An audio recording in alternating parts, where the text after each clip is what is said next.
Алматыда жастар мен полицейлердің төбелесі видеоға түсіп қалған. Сәлеметсіз бе, шұғылы және маңызды хабарламаларды жіберіп алмау үшін қазір лайк басып, жазылуды ұмытпаңыз.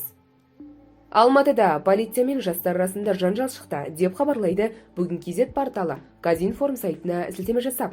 Сайт мәліметінше, төбелес әлеуметтік желіге тарап кеткен. Кадрдан жас жігіттер мен полицейлер арасында жанжал шығып, соңы төбелеске ұласқан көруге болады.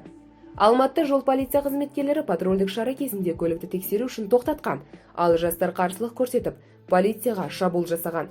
Олар тәртіп сақшыларының бірінің ерін жарлап, мұрнын сындырған делінген жазбада. Қалалық полиция департаменті видеоға мас күйінде тәртіп сақшыларының заңды талабына бағынбаған ер адамдарды ұстау фактісі түсірілгенін мәлім етті. 4 адам Toyota Camry жүргізушісіне қашып кетуге мүмкіндік жасады. Ол да мас күйінде рөлге отырған. Бұл өзгелерге қауіп төндірді деген сөз.